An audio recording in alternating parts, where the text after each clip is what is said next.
नमस्कार, मैं योगेश राणा। हरिद्वार में आभूषण कारोबारी के यहां डकैती हुई। उत्तराखंड पुलिस ने इस डकैती में शामिल एक डकैत को एनकाउंटर में मार गिराया। इस एनकाउंटर के बाद उत्तराखंड के डीजीपी अभिनव कुमार ने देहरादून में एक प्रेस कॉन्फ्रेंस की। यहां पर उन्होंने दो बातों पर बड़ा ही जोर दिया। पहली बात, डीजीपी अभिनव कुमार ने कहा, उत्तराखंड पुलिस देवभूमि में बंदूक के बल पर अपराध करने वालों को सीधा जवाब गोली से देगी।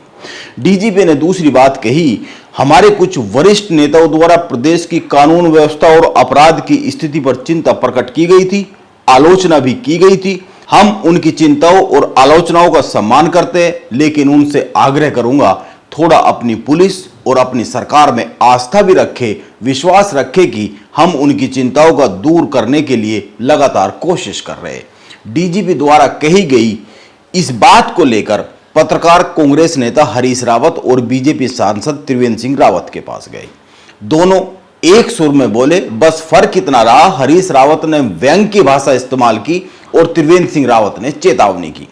आखिर उत्तराखंड सरकार और उत्तराखंड पुलिस के खिलाफ कांग्रेस नेता हरीश रावत और बीजेपी सांसद त्रिवेंद्र सिंह रावत एक साथ बार बार खड़े हुए क्यों दिखते हैं? आइए कुछ सवालों के आसपास बात करते हैं। हम डीजीपी का यह बयान भी सुनाएंगे, हरीश रावत और त्रिवेंद्र सिंह रावत का बयान भी सुनाएंगे, लेकिन सबसे पहला सवाल तो यह है कि उत्तराखंड के डीजीपी ने ऐसा क्यों कहा? वरिष्ठ नेता सरकार और पुलिस में आस्था रखे। अभी कुछ दिन के भीतर उत्तराखंड के 3 पूर्व मुख्यमंत्रियों ने उत्तराखंड में कानून व्यवस्था पर सवाल खड़े किए थे। बीजेपी सांसद त्रिवेंद्र सिंह रावत, रमेश पोखरियाल निशंक और कांग्रेस के सीनियर नेता हरीश रावत ने। यह सही बात है, उत्तराखंड में कानून व्यवस्था दुरुस्त रहनी चाहिए, लेकिन सवाल यह भी बार बार उठ रहा है कि आखिर उत्तराखंड के जिन हिस्सों में लोग कभी अपने घरों पर ताला तक नहीं लगाते थे, वहां पर अब हत्याएं और रेप जैसे अपराध क्यों होने लगे हैं? नैनीताल, रामनगर, हल्द्वानी, उधम सिंह नगर जिला और हरिद्वार जिले के बहुत से हिस्से और देहरादून के बहुत से हिस्से में जो आबादी है वो बड़ी तेजी से बढ़ रही है और उत्तराखंड के इन हिस्सों में जो एंट्री हो रही है और इस एंट्री के बाद बहुत से लोग उत्तराखंड के पर्वतीय जिले तक पहुंच रहे हैं। यह सही बात है, देश में कोई भी नागरिक कहीं पर भी रह और बस सकता है, कारोबार कर सकता है, आ जा सकता है, लेकिन नई बसावट से शांति और सद्भाव की बलि चढ़ती है और नई बसावट से अगर किसी एक ही राजनीतिक दल का लाभ होता है तो चिंता होनी स्वाभाविक बात है, सवाल होने भी स्वाभाविक बात है। उत्तराखंड में डेमोग्राफिक चेंज एक चिंता का विषय है, इस पर बार बार बात उठती है। आप गौर कीजिए, उत्तराखंड में 12 से 15 विधानसभा ऐसी हो गई है इस वक्त जिन पर बीजेपी को चुनाव जीतना बहुत ही मुश्किल है। हरिद्वार जिले की ज्वालापुर, मंगलौर, उधम सिंह नगर की जसपुर, नैनीताल की हल्द्वानी ऐसी सीटें हैं और भी कई सारी सीटें हैं। बीजेपी इन सीटों पर जीतने के बारे में हो सकता है कुछ आने वाले सालों में विचार ही करना छोड़ दे, जैसे हालात है। डेमोग्राफिक चेंज हो सकता है बीजेपी और कांग्रेस के लिए राजनीतिक विषय हो, क्योंकि राजनीतिक दल वोट का गणित देखकर बात करते हैं। बीजेपी को चिंता बढ़ रही है, इसीलिए वो इस पर बात कर रही है। कांग्रेस को आने वाले समय में हो सकता है लाभ दिख रहा हो, इसीलिए वो बात करने से बचती रहती है। लेकिन उत्तराखंड का आम आदमी क्या सोचता है, यह भी तो एक विषय होना चाहिए।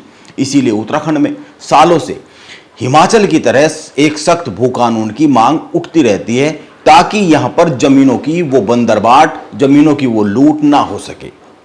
रही बात डीजीपी के बयान और उस पर मचे राजनीतिक घमासान की, आप लोगों ने सुना होगा डीजीपी का बयान। डीजीपी अभिनव कुमार ने हरिद्वार में एनकाउंटर के बाद बस इतना कहा, जो प्रेस कॉन्फ्रेंस की देहरादून में उन्होंने इतना कहा कि हमारे वरिष्ठ नेताओं को अपनी पुलिस और अपनी सरकार में आस्था रखनी चाहिए, भरोसा रखना चाहिए। यह कोई भी आदमी कह ही देता है जब चारों तरफ से आलोचनाएं होने लगती है। उत्तराखंड पुलिस की पिछले कुछ समय में उत्तराखंड में जो कई सारे अपराध हुए, कई सारी घटनाएं हो गई, तो उसके बाद जो आलोचनाओं का दौर शुरू हुआ, उसके बाद अगर एक बड़ी उपलब्धि उत्तराखंड पुलिस करती है और उसके बाद डीजीपी एक प्रेस कॉन्फ्रेंस करते हैं, तो यह अमूमन आदमी कह देता है कि हम पे भरोसा रखिए, हम सब चीजें ठीक कर लेंगे।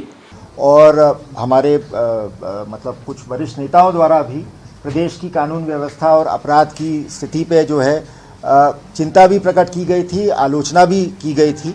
और मैं उनसे भी यही आग्रह करूंगा कि ठीक है, उनकी चिंता प्रकट करना, उनका आलोचना प्रकट करना वो भी स्वाभाविक है, हम उसका सम्मान करते हैं। लेकिन उनसे भी आग्रह यही करूँगा कि थोड़ा अपनी पुलिस में, अपनी सरकार में आस्था भी रखें और विश्वास रखें कि उनकी जो चिंताएं हैं उनको भी हम दूर करने का लगातार प्रयास करेंगे। यह कोई असंसदीय भाषा तो दिखती नहीं है, लेकिन हरीश रावत ने डीजीपी के इस बयान को राजनीतिक बयान बता दिया। क्या यह एक राजनीतिक बयान है?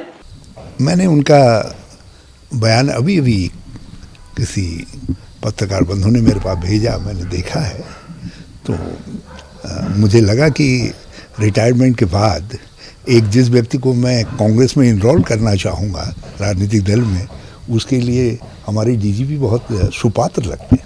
हरीश रावत जो कह रहे हैं उसका यह मतलब सीधा सीधा निकलता है, वो इसे एक राजनीतिक बयान कह रहे हैं। अब हरीश रावत विपक्ष के नेता है, इसीलिए हो सकता है उनको ऐसा बोलना कोई उनकी राजनीतिक जरूरत रही हो, मजबूरी रही हो, लेकिन बीजेपी के सांसद त्रिवेंद्र सिंह रावत ने जो कहा उस पर गौर किया जाना चाहिए। मैंने कहा कि इसमें राजनीति नहीं होनी चाहिए। हरीश रावत जी कह रहे हैं कि भाई राजनीति पुलिस को नहीं करनी चाहिए। अब क्या कहें, डीजीपी क्या बोल रहा मैंने सुना नहीं है, लेकिन डीजीपी को अपने दायरे में रहना चाहिए। बीजेपी सांसद त्रिवेंद्र सिंह रावत कह रहे हैं डीजीपी को अपने दायरे में रहना चाहिए। त्रिवेंद्र सिंह रावत ने ये क्यों कहा, यह एक बड़ा सवाल बन सकता है। त्रिवेंद्र सिंह रावत उत्तराखंड में अपनी सरकार की नीतियों और कुछ कामों पर लगातार सवाल उठाते रहते हैं। देवस्थानम बोर्ड जब भंग किया पुष्कर सिंह धामी ने मुख्यमंत्री बनने के बाद, उस समय से लेकर और भी बहुत सारे जो प्रकरण होते रहे हैं। विधानसभा में जो नियुक्तियों का प्रकरण है, जिसमें बैकडोर भर्तियों की बात उठी, उसकी सीबीआई जांच हो, या फिर अभी जो गणेश जोशी पर आय से अधिक संपत्ति का मामला है, उसमें भी गीता का उदाहरण देते हुए कहा कि अपने प्राय से हटकर न्याय करना चाहिए सरकार को। लेकिन ऐसा कहना डीजीपी को अपने दायरे में रहना चाहिए, यह बहुत से सवालों को जन्म देता है। यह क्या है? त्रिवेंद्र सिंह रावत कह रहे हैं कि उनको अपने दायरे में रहना चाहिए। यह तो त्रिवेंद्र सिंह रावत ही बता सकते हैं उन्होंने इतने कठोर शब्दों का इस्तेमाल क्यों किया। लेकिन डीजीपी का यह कहना वरिष्ठ नेताओं को पुलिस पर और सरकार पर भरोसा रखना चाहिए, यह कोई असंसदीय भाषा तो दिखती नहीं है। पता नहीं त्रिवेंद्र सिंह रावत इतने अचानक से खफा क्यों दिख रहे हैं। यह चर्चा उत्तराखंड में हो रही है। नमस्कार, मैं योगेश राणा।